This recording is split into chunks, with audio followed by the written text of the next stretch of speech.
que fue el ejercicio 54. Bueno, pero les expliqué el 56, ¿verdad? Nada más lo planteamos. Les dije cómo lo hicieran.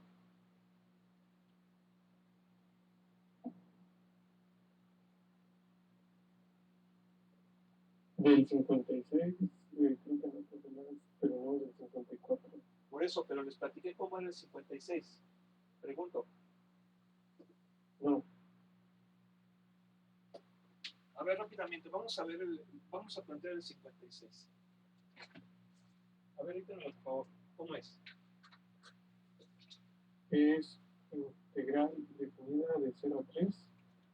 Bueno, integral de 0 a 3. Es producto de t en i más t cuadrada en j derivada de t. Creo que es norma, ¿no? Pero, creo que es norma. Sí, norma, perdón, es que me estaba acordando de cómo se dice. Pues bueno, es que es algo, es que eso lo hemos visto varias veces, o sea, no... Sí, no una disculpa, profe, sí. Okay. A ver. Bueno, primero que nada debemos entender lo siguiente. Estamos sacándole la norma o magnitud o intensidad a este vector. Por definición sabemos que la norma o magnitud es un escalar. Entonces básicamente esto va a ser una integral de una función escalar. Recordemos que la norma, magnitud o intensidad de cualquier vector es la raíz cuadrada de la suma de los cuadrados de las componentes, o sea que sería t cuadrada más t cuarta, ¿sí? Entonces, esta integral sería lo mismo que esto. ¿Sale? ¿Cómo resolveríamos esta integral? A ver, rápidamente, alguna sugerencia. ¿Cómo resolveríamos esa integral? Adelante. Podría ser elevado a la potencia. ¿Cómo? O sea, que en lugar de raíz convertirlo a todo eso elevado al medio. Ok, sí. Sí, exactamente. Pero aparte de eso, ¿qué haríamos? ¿Qué haríamos? Incluso antes de eso que comenta su compañera, factorizar t cuadrada, ¿no? Si yo factorizo t cuadrada y luego la saco de la raíz, me va a quedar así. Y entonces si la saco de la raíz, va a salir como t. ¿Sí están de acuerdo o no? ¿Sí? ¿Sí se entiende lo que sí son? ¿Sí? A ver, pongan sus cámaras, por favor, y también les voy a pedir que se concentren aquí, ¿eh? Se concentren aquí, porque me voy a ir un poco rápido. A ver, ¿se entiende eso, sí o no? Tenemos que hacerlo. De hecho, si yo no factorizo, prácticamente no puedo resolver la integral. Para poderla resolver, necesito factorizar t. Si lo observan, ¿no? ¿Sí? Sí, profesor. Bien, ahora esta pues obviamente ya la hacemos con la de u a la m. Aquí u va a ser 1 más t cuadrada, du va a ser 2t diferencial de t, me falta el 2, se lo pongo, pero para que no se entere, lo ponemos afuera dividiendo, ya está completo, m vale 1/2, y entonces pues ya aplicamos la formulita. ¿Sí estamos de acuerdo o no? ¿Sí? ¿Sale? Sí, claro. Perfecto. Sí. Muy bien. Sí, necesitamos irnos un poquito rápido, chavos, porque el tiempo nos está ganando. Comparto entonces nuevamente el libro. Y ya varios de ustedes ya me estuvieron mandando sus mensajes de WhatsApp que están bastante preocupados.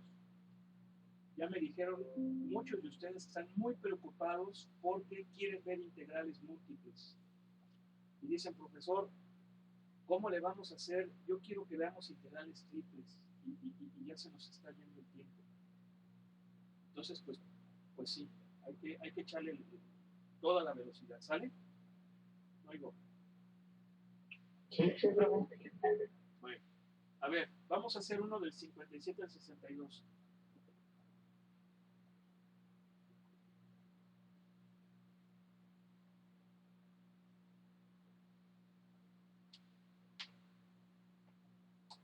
Nada más rápido, por favor. Si no me los brinco, me voy a los que siguen.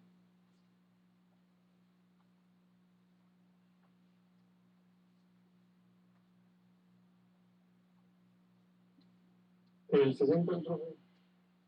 Ya dijimos que es rápido, Es rápido el asunto. O sea, no me tengo por qué estar esperando. Es rápido. Vamos a hacer Órale. A ver, dítamelo, por favor.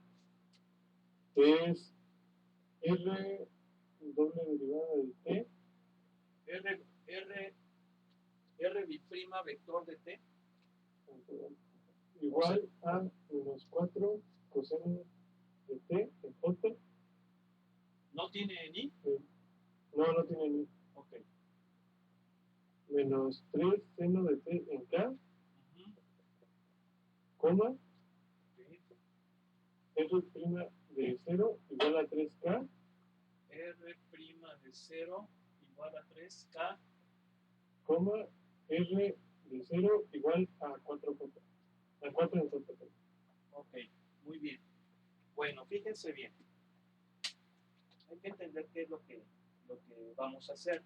Aquí me está dando la segunda derivada de la función vectorial R de T. ¿Sí? Esta es la segunda derivada de esa función vectorial. Ahora, a mí me está pidiendo que encuentre la función vectorial. Me está dando la segunda derivada. Y obviamente me está dando estos datos. Estos datos se conocen como condiciones iniciales. ¿Por qué? Porque es lógico que si me da la segunda derivada y yo quiero encontrar la función cuya segunda derivada es esta, tengo que integrar de atrás hacia adelante. ¿Sí? Es decir, primero voy a encontrar la derivada integrando la segunda derivada. Prácticamente esto es el teorema fundamental del cálculo. Acuérdense que el teorema fundamental del cálculo tiene dos versiones. ¿Sí? Una que es la más común porque es la que utilizamos para evaluar integrales definidas. Esa es una de las versiones. Creo que esa es la versión A o versión 1. Y la versión 2 es cuando derivas a una integral definida. ¿Sí? Y el resultado es que te va a quedar como resultado el integrando. Básicamente en esta propiedad se constata el hecho de que la integración y la diferenciación o derivación son operaciones inversas. Eso ya tiene que estar perfectamente dominado y yo no lo dudo. Ustedes ya lo saben muy bien eso. Entonces, básicamente esto viene siendo pues la versión 2 del teorema fundamental del cálculo. Entonces, voy a integrar la segunda derivada para encontrar la primera derivada. Y va a ser esto. ¿Sí se entiende o no? ¿Sí? ¿Lo oigo? Sí, con Bien. Entonces, recuerden la integral de una función vectorial es integrar componente por componente. Si integro la componente, ¿cuánto me va a dar? Integral del coseno es el menos seno, ¿verdad? ¿Sí o no? No, la integral del coseno es el seno. ¿Estamos de acuerdo? Es que es coseno. Integral del coseno es el seno. ¿Sí o no? ¿Sí? Menos 3. Sí. Y integral del seno, ¿quién es la integral del seno? El menos coseno. ¿Estamos de acuerdo o no? ¿Sí? Sí. Bien. Por cada una de las componentes le voy a sumar una constante de integración. ¿Sí? Pero ya, prácticamente al integrar una función vectorial, igual que las funciones escalares, le voy a sumar una constante de integración. Solo que en este caso esa constante de integración va a ser un vector. ¿Por qué? Pues porque estoy integrando una función vectorial. ¿Se entiende? ¿Sí o no? ¿Sí o no? Ahora, acuérdense que cuando yo integro una función, obtengo la antiderivada o la primitiva, ¿sí? Y eso es una familia de soluciones de la integral, porque le estoy sumando esa constante de integración. Es decir, el resultado de una integral indefinida son infinitas funciones. Todas ellas van a ser diferentes en una constante, en un número real. Ahora, yo tengo que encontrar ese número real. ¿Cómo lo encuentro? Necesito información, necesito condiciones iniciales. Y aquí me está dando dos condiciones iniciales. Ahorita vamos a explicar el por qué son dos. ¿Cuál de estas dos condiciones iniciales voy a utilizar? Pues obviamente la de la derivada. ¿Por qué? Pues porque lo que acabo de encontrar es la derivada. Y la acabo de encontrar integrándola. Entonces utilizo esta condición y la sustituyo y me va a quedar la derivada en 0 vale 3k. Entonces 3k va a ser menos 4 seno de 0 en j más 3 coseno de 0 en k más esa constante vectorial. ¿Sí se fijan que estoy sustituyendo esta condición aquí, verdad? ¿Sí se entiende o no? Luego. ¿Sí? Ahora lo que voy a hacer es que de aquí voy a encontrar el valor de la constante. ¿Cómo lo encuentro? Pues despejando. Si se fijan, este término me va a dar 0, este me va a dar 1, ¿verdad? O sea que esto me da 3k. Entonces, la paso para el segundo miembro y me va a quedar 3k menos 3k. ¿Y cuánto es 3k menos 3k? Me da 0. 0k. Ojo, no le pongo 0. No le pongo 0. Es 0k. ¿Sí? ¿Se entiende o no? Sí, profe. ¿Sí? Bien. Esto quiere decir que la derivada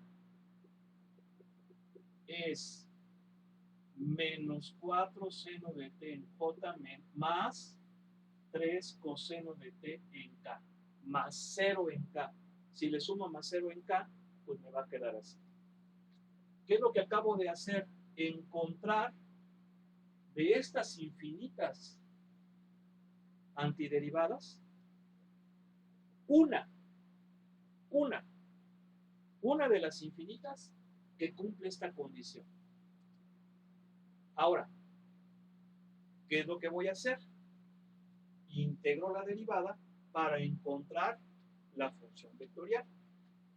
Entonces, yo quiero encontrar la función vectorial. ¿Qué es lo que voy a hacer? Pues integrar la derivada, ¿verdad?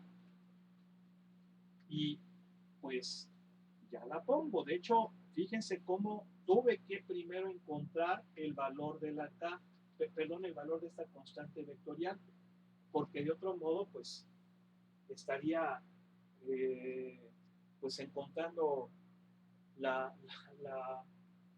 familia de soluciones. Sí se entiende que se llama familia de soluciones porque le sumamos esa k, ¿verdad? ¿Sí o no? Sí, son las antiderivadas, son infinitas, pero tenemos que encontrar una nada más. Por eso primero, antes de haber integrado, para encontrar la función tuve que encontrar esa constante. Bien. Ahí está. Entonces integramos. ¿Cuánto es la integral de menos 4 seno de t en j? Pues va a ser menos 4 por menos coseno de t, ¿verdad? En j. ¿Sí estamos de acuerdo? ¿Sí? ¿Sí o no? Luego, más 3 integral del coseno, pues es el seno. Más otra constante de integración. ¿Sí están de acuerdo o no? ¿Sí? Miren, yo aquí les recomiendo una cosa. Le voy a llamar C2. No le puedo llamar C porque me puedo confundir con la C que acabo de obtener. Yo incluso aquí les recomiendo que a esta le pongan C1. ¿sí? Al resultado de integrar la segunda derivada. Y al integrar la primera, pues pongan S2, porque obviamente van a ser constantes diferentes. No es lógico que les pongamos la misma letra, ¿sí? Entonces, más una constante vectorial C2. Tengo que encontrar esa constante vectorial C2. ¿Cómo lo voy a hacer? Con la otra condición inicial, ¿sí? Si sustituyo la otra condición inicial, me va a quedar la función en 0 vale 4j. Entonces, 4j es, me va a dar 4 coseno en j, ¿verdad? ¿Sí o no? Entonces, 4 coseno en 0, porque t vale 0. Entonces va a ser, recuerden que esto es 4 coseno de t en j, entonces va a ser 4 coseno de 0. ¿Sí o no? No oigo. No oigo. Sí, profesor. Ahí está. Ya lo sustituí.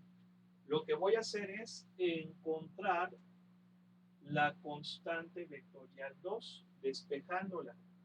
Este compa pues va a valer 0. Este va a valer ¿cuánto? Va a valer 4j. Entonces este 4j pues pum, ¿verdad? ¿Y qué va a pasar? Que me va a quedar que C2 es 4j menos 4j. O sea que me va a dar 0j. ¿Sí? Y entonces de esa manera ya encontré la función vectorial que le da origen a esta segunda, a partir de esta segunda derivada. Entonces va a ser ¿cuánto?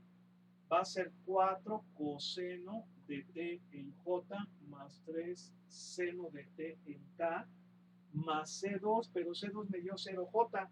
Entonces esta es la solución que estaba buscando. ¿Sí? ¿Se entiende? Ahora, ¿por qué tengo dos condiciones iniciales? Porque estoy resolviendo una segunda derivada. Necesito una condición por cada orden de la derivada que estoy resolviendo. ¿Sí? Ahora, ¿por qué se llaman condiciones iniciales? Este tema se estudia en esa materia padrísima, se llama ecuaciones diferenciales. Desafortunadamente nuestros compañeros de ingeniería industrial no la llevan. No la llevan. Muy mal. Muy malo. Exijan que les den esa materia. Exijan que se les vuelvan a dar, porque hace poquito todavía se las daban. ¿Vale? Entonces no se vale que les quiten esas materias que valen la pena para meterles otras que sirven para nada. ¿Sí? Ahora, sus compañeros de las otras carreras, estoy seguro que les van a ayudar, les van a explicar, los van a permitir que se metan de oyentes, ¿sí o no? ¿Verdad? En lo que ustedes exigen para que se les vuelvan a reinstalar la materia. Pero sí exijan. ¿Vale? Ahora, en ecuaciones diferenciales se estudian precisamente solución de ecuaciones diferenciales. Esto prácticamente es una ecuación diferencial de segundo orden.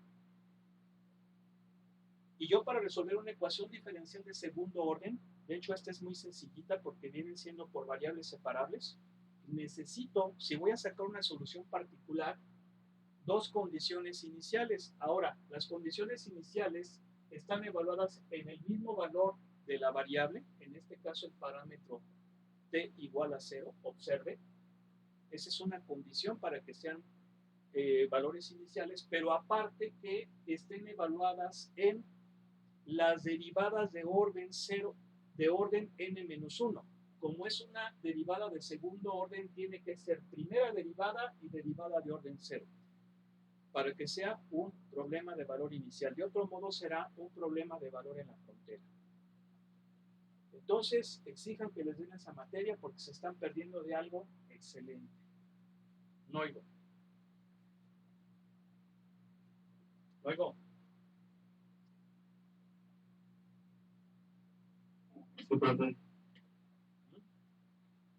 Ahora, esto se puede comprobar, vamos a comprobarlo rápidamente. A ver, si evalúo en 0, ¿cuánto me va a dar?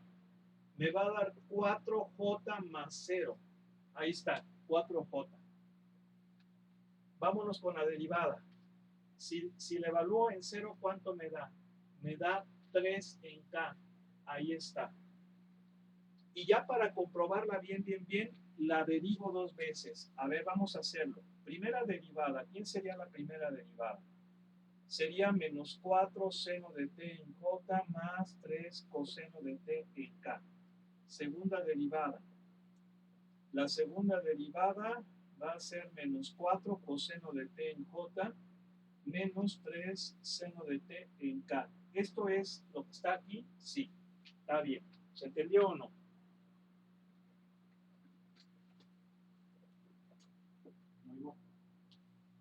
Oigo. Sí, profe. Perfecto. Bien, vamos a continuar entonces. Comparto el libro.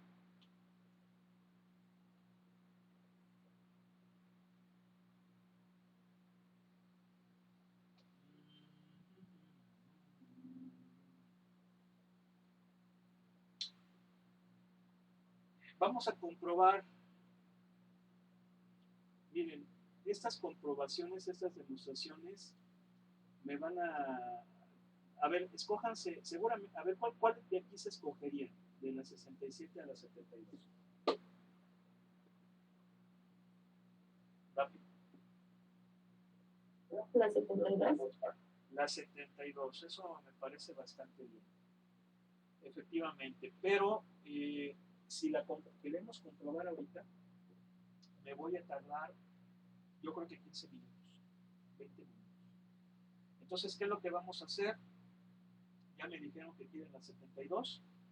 La voy a grabar en otro vídeo y lo voy a subir a el canal.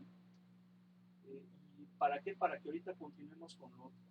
¿Sale? Entonces, acuérdense que eligieron el 72 para que lo haga aparte y se lo suba, porque si lo hacemos ahorita nos va a llevar mucho tiempo, ¿vale? Y sí me gustaría ya que le avanzáramos más en esto, ¿verdad? No oigo. Sí, entendido, profe. Bien, vamos a pasar ahora a esto que es velocidad y aceleración. Básicamente, lo que vamos a ver ahora es lo que se conoce en físico-matemáticas como movimiento curvilíneo. Vamos a retomar todo lo que hemos visto hasta ahorita de funciones vectoriales y lo vamos a aplicar a movimiento. ¿Cómo va a ser esto? Bueno, lo que vamos a hacer ahora es que la función vectorial, ¿verdad? La función vectorial sabemos que nos representa una curva que obviamente está expresada en forma paramétrica, como lo tenemos aquí. Esta curva paramétrica puede estar en el plano o puede estar en el espacio, pero me va a describir el movimiento, por ejemplo, de un móvil, de un objeto. Pudiera ser un pajarito, pudiera ser una mosquita, ¿sí? Una nave espacial. Entonces, si yo ahora a esa función vectorial la asocio con el vector que va a establecer el desplazamiento de un móvil o la posición de un móvil, pues entonces ahora tengo lo que viene siendo un movimiento curvilíneo. Ahora, ya vimos lo que es la derivada de una función vectorial. De hecho, la derivada de una función vectorial ya vimos que es un vector posición. Pero, ¿qué será si ahora yo le estoy atribuyendo a esa función vectorial el papel del vector posición de un objeto? Pues la derivada va a ser la velocidad de ese objeto, ¿sí?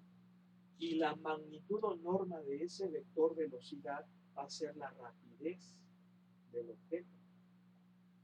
De igual forma, la segunda derivada de esa función vectorial va a ser la aceleración del objeto, ¿sí?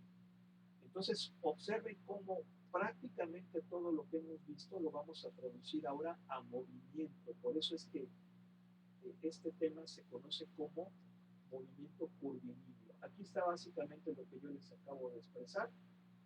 está en esta tabla, tómenle foto para que ya desde ahorita me la archiven porque la vamos a utilizar. Movimiento de proyectiles. Bueno, ¿qué es esto? Cuando yo estuve en la secundaria, que no fue hace mucho tiempo, ya sé que van a empezar, ya va a empezar con sus anécdotas de chavorruco pues es que no lo puedo evitar porque pues ahora sí que había una serie anteriormente que se llamaba Los Años Maravillosos, entonces pues sí, no lo puedo evitar, ¿qué les digo, no? Yo anhelaría que esos tiempos volvieran nuevamente, pero es un poco complicado. Pero bueno, a ver, ¿por qué les comento todo esto? Porque cuando yo estaba en la secundaria, que llevábamos 3 años de física en la secundaria, el primer año veíamos pura mecánica. ¿Y qué era mecánica? Era estática, cinemática y dinámica. ¿Sí? Bien. Esto se refiere a la cinemática, el movimiento de los cuerpos sin atender las cosas que lo producen. Esto es cinemática, movimiento de proyectiles. Y cuando estudiamos esa unidad, estudiamos los diferentes tipos de movimiento. Movimiento rectilíneo uniforme, movimiento uniformemente acelerado, movimiento circular uniforme, movimiento circular acelerado, etc. ¿Sí? El movimiento rectilíneo uniforme es un movimiento ideal. ¿Sí? Básicamente, podemos pensar que difícilmente lo podemos encontrar en la naturaleza. O sea, el movimiento rectilíneo uniforme es cuando el móvil avanza a distancias iguales en tiempos iguales, pero obviamente en una línea recta. Entonces, este tipo de movimiento es muy ideal. Y vimos el tiro parabólico, que viene siendo este que tenemos aquí, que es el movimiento de los proyectiles. ¿Por qué de los proyectiles? Bueno, pues entiéndase que un proyectil es un móvil o un objeto al cual se le aplica cierta fuerza, obviamente sin considerar la magnitud de la fuerza, porque es cinemática. La dinámica es cuando sí consideramos las fuerzas que lo producen o las causas que producen ese movimiento, pero puede ser, por ejemplo, una bala de un cañón, puede ser, por ejemplo, también cuando estábamos chamacos nos encantaba el básquetbol, puede ser un tiro de básquetbol, ¿verdad? Es un tiro parabólico, ahí se está aplicando física, puede ser, por ejemplo, lo podemos ver en los deportes, ya les dije, básquetbol, en el voleibol, lo podemos ver en el béisbol, ¿verdad? Para ver si logramos un home run. Lo vemos en el fútbol incluso, ¿verdad? En esos tiros mágicos, el famoso sombrerito, ¿no? La chilena, o en fin, todo eso porque el proyectil es el balón. Entonces, esa trayectoria parabólica que describen los proyectiles es lo que le da origen a este nombre, tiro parabólico. Sin embargo, el tiro parabólico tiene algunas variantes. Por ejemplo, si el móvil se lanza horizontalmente, pues es lo que se conoce como tiro vertical. Pero este tipo de movimiento es muy, muy especial. Es sumamente sorprendente. ¿Por qué lo es? Bueno, por lo siguiente. La trayectoria es una parábola. Por eso se llama tiro parabólico. Pero en este tipo de movimiento, donde el móvil describe esta trayectoria, es una parábola, se superponen dos tipos de movimiento. Un movimiento horizontal, miren, observen, voy a partir de este hecho. Recuerden que la velocidad del móvil va a ser un vector tangente a la curva. ¿Sí se acuerdan, verdad?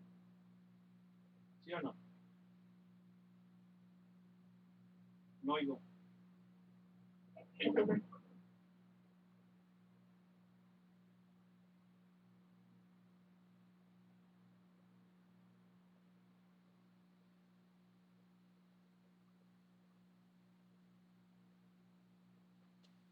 Aquí tenemos, aquí en este punto, el móvil tiene una velocidad que va así. Pero esa velocidad, como es un vector y lo estoy analizando en el plano, tiene dos componentes. Una componente en X y una componente en Y. Todos estos vectores velocidad en diferentes instantes. Vamos a llamarle aquí B0, bueno, B1, ¿por qué? Porque es el punto 1, aquí es el punto 2, aquí está la componente en Y, la velocidad en Y2. Bueno, voy a ponerlo así, Bx2, Bx1. Aquí está el punto 3, entonces aquí tenemos la velocidad, tiene una componente X en 3, una componente Y en 3 también. Aquí igual. Aquí igual.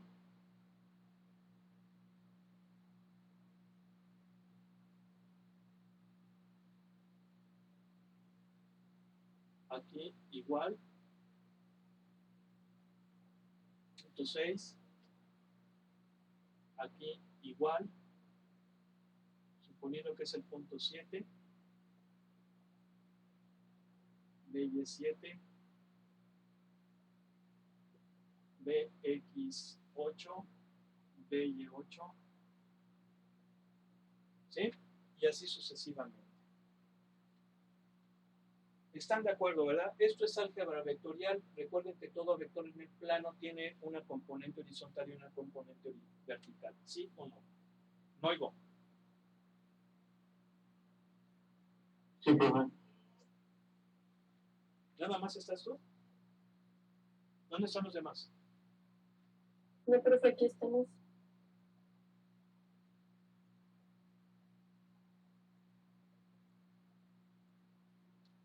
Ahorita vamos a pasar lista, ¿eh? Me acuerdan, por favor, antes de que nos vayamos, me acuerdan de pasar lista. Nada más hay 20 personas. Bien, ¿qué podemos ver? A ver, ¿quién observa aquí algo interesante? Rápido, así, inmediatamente, ¿qué notan?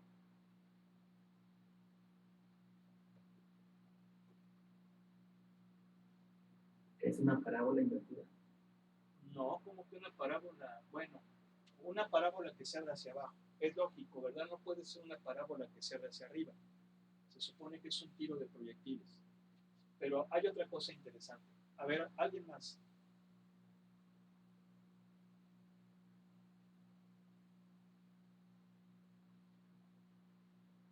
¿Alguien más? ¿La dirección que lleva?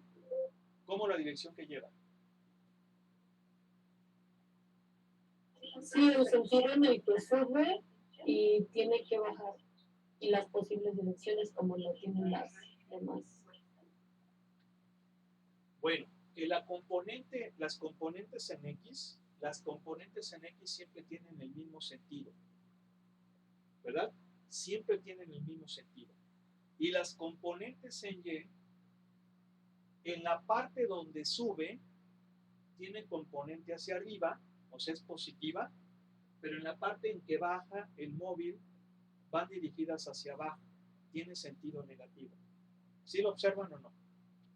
Sí, profe. Ahora, aparte de eso, las componentes en Y, en la parte de arriba es un movimiento desacelerado, experimenta una desaceleración. Por eso es que las componentes en Y, aquí no lo puse muy claro, pero se van haciendo cada vez más chiquitas, de tal manera que en el punto más alto la componente en Y es 0. ¿Se entiende o no? Después, cuando va de caída, es un movimiento acelerado y entonces la componente en Y va a empezar a crecer. ¿Lo observan o no? Y aquí viene una de las cosas más sorprendentes de todo. La componente en X siempre va a valer lo mismo. Siempre va a valer lo mismo. Esto significa que la velocidad del proyectil es una superposición, es una combinación lineal de la componente horizontal y la componente vertical. Entonces, esto sería la componente en Y, perdón, componente X en Y más la componente Y en J. Pero entonces aquí vamos a tener dos tipos de movimiento unidos en uno solo. ¿Y cuáles son esos dos tipos de movimiento? El movimiento vertical, que ya dijimos que es un movimiento uniformemente acelerado. ¿Por qué? Porque va a favor o en contra de la gravedad. Y entonces ahí van a ser válidas formulitas como esta.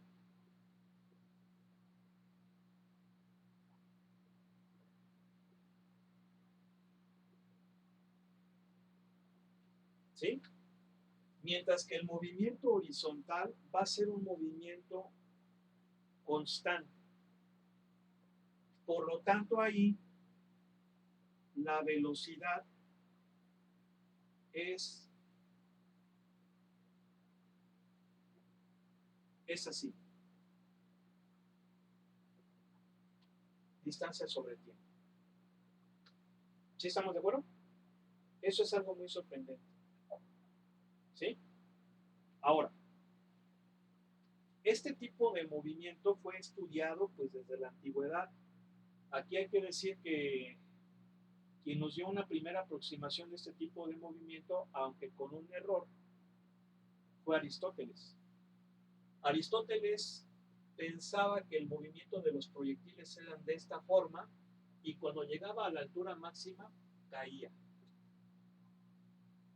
Eso es lo que nos dicen los físicos de cómo pensaba Aristóteles. Obviamente no es así. La trayectoria es una parábola. Pero hay que entender que la física estaba muy limitada en tiempos de Aristóteles. Lo que sí estaba bastante avanzado era la matemática. Había filósofos que decían verdaderas barbaridades, ¿no?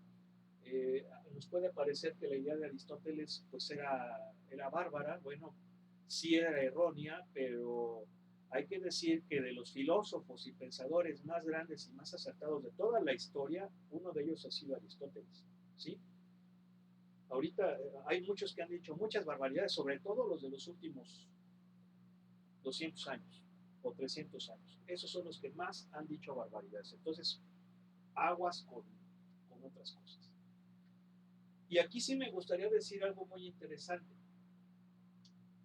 Durante la Revolución Francesa, que es uno de los periodos históricos más vergonzosos que ha vivido la humanidad, hay que decirlo, se asesinaron a muchos científicos, a muchos investigadores. Obviamente se asesinó a mucha gente de la nobleza, pero principalmente se asesinó a gente del pueblo. De hecho, hubo más muertes de gente del pueblo. Entonces eso de que la Revolución Francesa defendía el derecho del pueblo, pues es una mentira, no es verdad. ¿Sí? El genocidio se cometió contra la gente del pueblo. Ahora, ¿por qué les estoy diciendo esto? Porque obviamente murió mucha gente noble. En ese entonces, los nobles principalmente se dedicaban a la ciencia, eran los científicos. Ahí podemos hablar, por ejemplo, de Lavoisier. Lavoisier fue asesinado en la guillotina y él era creo que era un varón, o creo que sí era un varón de Lavoisier. Pertenecía a la nobleza baja. Y uno de los nobles que se salvó de morir en la guillotina fue Pierre Simón Marqués de Laplace. Seguramente lo han escuchado. Laplace, de hecho, se estudia mucho en ecuaciones diferenciales. Esa cosa preciosa que es la transformada de Laplace y que es un poema, pero hay carreras que no llevan ecuaciones diferenciales. Entonces volvemos a lo mismo. No permitan que les quiten esa miel de conocer ecuaciones diferenciales, la transformada de Laplace. Exijan que se las pongan de nuevo en su retículo. Sobre todo, los de industrial, porque los demás sí la ven. ¿Vale? No oigo. Sí, bueno. Bueno, Sí, profe. Laplace se salvó de morir en la guillotina porque los revolucionarios le dijeron, a ver, véngase para usted para acá. Usted es muy bueno para la ingeniería, usted es muy bueno para la matemática, ¿quiere usted salvar su vida? Perfecto. Necesitamos que nos calcule la trayectoria de las balas de cañón. Entonces el pobre Laplace, Pierre Simon, tuvo que aceptar. Y eso permitió que salvara la vida. Y obviamente pues podemos pensar que fue algo bastante bueno, porque gracias a ello tenemos a muchos trabajos con los cuales contribuyó este excelente científico, ingeniero, astrónomo y matemático. ¿Sí? Y esos estudios que hizo Laplace se siguen aplicando en la logística militar, sobre todo en la balística, para estudiar el movimiento de los proyectiles. ¿Sí? Y de hecho, a lo mejor ahorita vamos a hacer algún ejercicio de eso. Pero sí, ojos con la Revolución Francesa. La Revolución Francesa fue algo tan ridículo que quienes la iniciaron murieron en la guillotina. Nomás para que vean. O sea, por ejemplo, este señor Danton, que fue uno de los cerebros de la Revolución Francesa, lo asesinaron en la guillotina. Nomás para que vean. Y hubo muchos otros, Entonces, pues como que sí dice uno, bueno, pues esto es una vacilada, ¿verdad? Como de que quien inició todo este relajo murió porque lo acusó lo mismo que inició. Pues son de las contradicciones que existen. Pero en fin, vamos a continuar. Les comparto entonces el libro para que escojan qué ejercicio quieren que hagan.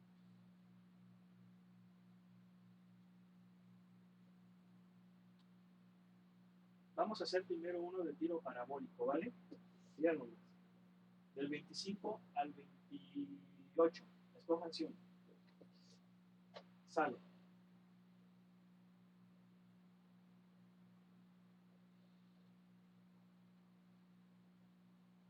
El de la pelota de béisbol suena interesante. ¿Les gusta el béisbol? El 27. ¿Mande? La demostración del 29. No oigo. Rápido, por favor. El 27. El 27. A ver. Para estos ejercicios vamos a tener que hacer un dibujito. Haciendo un dibujito vamos a representar todas las variables, las cantidades de las cuales están involucradas en el problema y eso nos va a permitir fácilmente poderlo resolver. Léelo, por favor, hijo.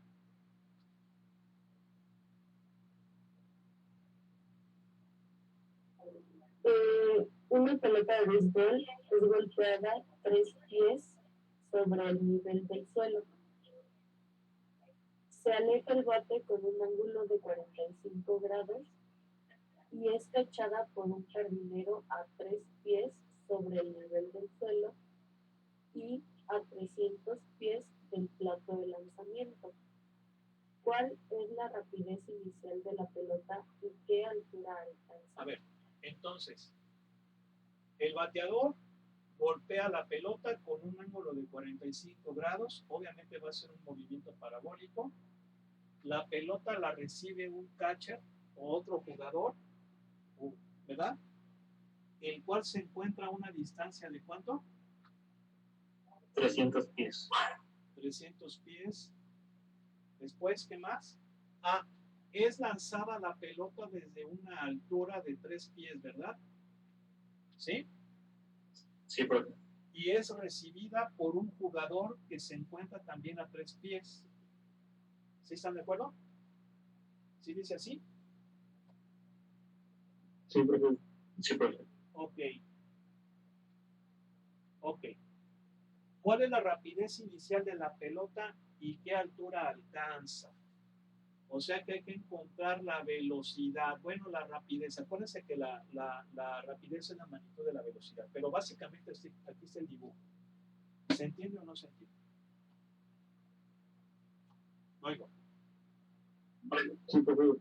Bueno, este ejercicio está muy sencillito. De hecho, hay otros de los de por ahí está más interesante, pero ahorita les comento cómo lo hace.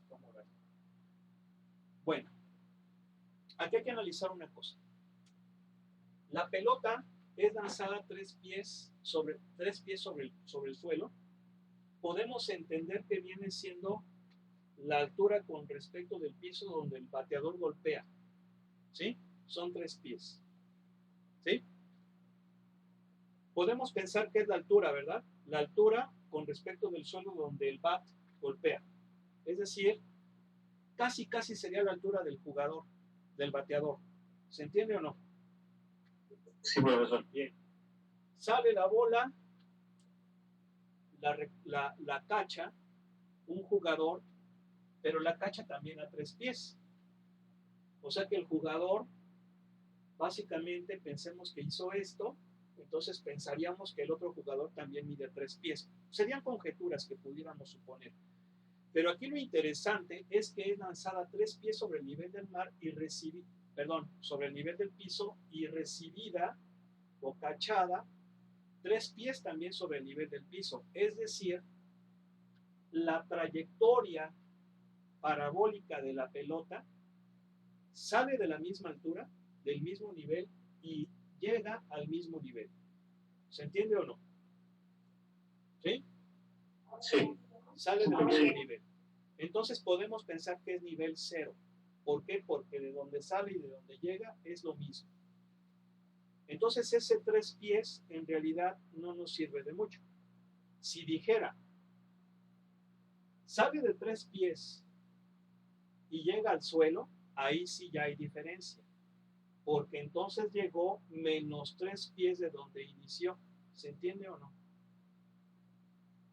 ¿Sí? O Sí, sí, golpeó la pelota y la pelota rompió un cristal de una ventana que se encuentra 10 pies sobre el suelo. Entonces, ahí sale de 3, pero llega 10 pies, o sea que hay una diferencia de más 7 pies. Creo que eso se entiende, ¿no? Pero aquí no hay diferencia. ¿Se entiende o no? Sí. Bien. Ahora, a mí me piden contar la rapidez.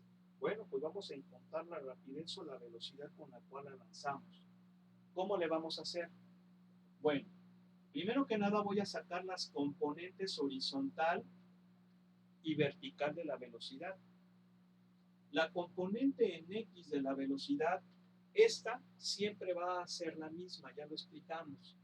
Y esa componente inicial en X siempre va a ser la misma y es la rapidez por el coseno de 45 grados. Acuérdense que la componente en X para problemas donde estábamos en el plano era con coseno del ángulo, ¿sí o no? Si es que este se mide con horizontal. ¿No hay? Sí. ¿Sí? Bien. Ahora, la velocidad en Y, la velocidad inicial en Y es la velocidad por el seno de 45. Aquí sí no le pongo B de Y, ¿por qué? Porque esta sí va a cambiar. Esta es la que tiene aquí en este inicio, pero va a ir disminuyendo conforme sube, luego va a ir aumentando y de tal manera que la velocidad inicial va a ser igual a la velocidad final acá. Pero esta sí varía. ¿Se entiende o no? No. Sí, profe. En ambos casos es punto 70, 71, B. Ahí está. Ok. Vamos a ver, ¿cómo vamos a resolver el ejercicio? Bueno, aquí hay una cosa, hay una variable que relaciona a ambos movimientos. Y esa variable que relaciona a ambos movimientos es el tiempo. En cualquier instante, la pelota va a estar en un punto sobre la trayectoria y en ese punto tenemos una velocidad horizontal y una velocidad vertical. Todo está unido por el tiempo. Entonces yo tengo que calcular el tiempo que dura el movimiento, ¿sí? Pero ¿cómo le voy a hacer para calcular ese tiempo que dura el movimiento? Pues con los dos movimientos. ¿Cómo es esto? Para el movimiento vertical, yo sé que es acelerado. Entonces, la velocidad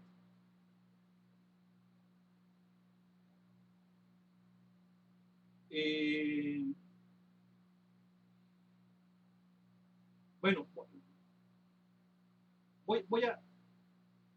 voy a hacerlo con el movimiento horizontal. Ahorita les explico por qué el horizontal. Para el movimiento horizontal sabemos que la ecuación es alcance o distancia igual a velocidad por tiempo. ¿Sí? Esta es la fórmula para el movimiento horizontal porque ya dijimos que en él la velocidad es siempre la misma, es constante, es un movimiento uniforme. Entonces ahí es válida esta ecuación. Si se fijan, conozco X. ¿Qué viene siendo X? El alcance, son 300 pies. Conozco la velocidad, en cierto modo, la velocidad en X siempre va a ser la misma y acá la tengo. El tiempo no lo conozco, pero vamos a plantear la ecuación para ver qué es lo que nos da. Me va a quedar 300 igual a 0.7071 V por T. Si se fijan en esta ecuación tengo dos incógnitas. Una es la velocidad inicial y la otra el tiempo. No hay ningún problema. ¿Qué necesito? Otra ecuación que me relacione esas dos variables y como ya voy a tener dos ecuaciones con dos incógnitas lo puedo resolver muy fácil. ¿De dónde va a salir la otra ecuación? Pues precisamente va a salir de la del movimiento vertical. Nada más que primero quise explicar la del horizontal porque es más sencillito. ¿Qué onda con el movimiento vertical? Bueno, acuérdense que esto es por eventos, esto es por fotografías. Esta fotografía es la que yo tomé aquí. ¿Por qué la tomé aquí? Porque aquí tengo un alcance de 300. La velocidad no cambia y voy a tener el tiempo total que duró el movimiento. Entonces aquí mismo tengo que plantear en esta misma fotografía el movimiento vertical. Y entonces aquí viene todo, la clave de todo. Acuérdense que la fórmula es altura igual a velocidad inicial por tiempo menos gravedad por tiempo sobre 2. ¿Cuánto vale la altura aquí? En este punto que es donde planteé la ecuación anterior. ¿Cuánto vale la altura? Vale 0. ¿Y por qué vale 0? Porque salió de 3 pies y llega a 3 pies prácticamente. No hay variación de altura. Y eso era lo que yo les comentaba. En las situaciones anteriores. ¿Se entiende o no? ¿Sí? Sí, profesor. Entonces, aquí va a ser 0. Luego viene ¿qué cosa? Aquí en 0, esto que yo tengo aquí es muy parecido a lo que tengo yo acá. Entonces la velocidad en Y va a ser 0.7071 V. ¿Por qué? Porque aquí básicamente tenemos esto. Aquí está la velocidad V, la componente en X es esta, que ya vimos que no cambia. La componente en Y es esta. Vamos a ponerle aquí. Este vale esto. Y esta vale esto. Esta nunca cambia a lo largo de toda la trayectoria. Esta sí va a ir cambiando. Pero aquí en esta foto, la velocidad en X no cambió, va a seguir siendo la misma. Pero la velocidad en Y va a ser negativa, pero del mismo valor. O sea que sería menos 0.7071 V. No cambia la magnitud, pero sí el sentido, porque ahora va hacia abajo. Creo que eso se entiende, ¿verdad? ¿Sí o no? ¿Sí? Sí, profe. Ahora, Sí, menos la gravedad. Estamos hablando de pies, por lo tanto estamos en el sistema inglés. Y en el sistema inglés la gravedad vale 32 pies por segundos cuadrados, o sea que sería 16 pies por segundos cuadrados, pero nada más manejamos 16. Y por t cuadrado. Ahí está. Si se fijan, son dos ecuaciones con dos incógnitas. Hay que resolverlo, muy fácil. Y entonces al resolverlo vamos a encontrar dos cantidades. La velocidad inicial, el tiempo que duró todo el movimiento, pero también vamos a encontrar la velocidad final. ¿Por qué? Porque esta velocidad va a tener el mismo valor tanto al inicio como al final. ¿Y por qué va a tener el mismo valor? Porque tenemos la misma altura. Es como si saliera de 0 y llegara a 0. Se cumple la simetría de la parábola, ¿sí o no? Si llegara a un punto más arriba o un punto más abajo, ahí no valdría eso. Pero es un punto muy importante. ¿Sí están de acuerdo o no? No oigo. Sí, profe. Bueno, pues se queda de tarea que lo acaben. Ya nada más resuelvan esas ecuaciones y mañana lo platicamos, ¿no? Sí, profe, entendieron. Bueno, que pasen buena tarde. ¿Mañana sí hay clase, profesor? ¿Mande? ¿Mañana sí hay clase con usted? ¿Por qué no, hijo? ¿Cómo? Es día feriado. ¿Cómo que día feriado? No entiendo. Está marcado como día inhábil mañana. ¿Dónde está? Yo no tengo ninguna información. Ah, es que es 10 de mayo. No. Es 5 de mayo. Sí, cierto.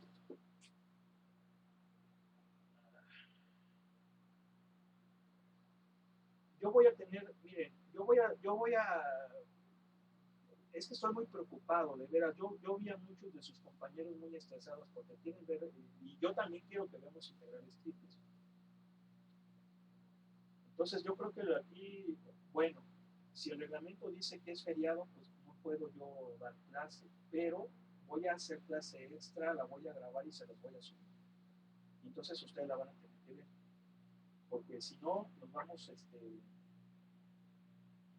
pues imagínense, no se vale que yo les haga eso, ¿no? Que no veamos esos temas. Sería muy mala una parte, ¿no? Sí, me parece bien que lo vean. Sí, profesor, muchas gracias. Bueno. Ok, entonces nos veríamos hasta el jueves. El viernes. El viernes. Ya, es que no manches, o sea, el viernes. Bueno, nos veríamos el viernes, hijos. Estamos en contacto, por favor, ¿no? Cuídense. Sí, profe, gracias.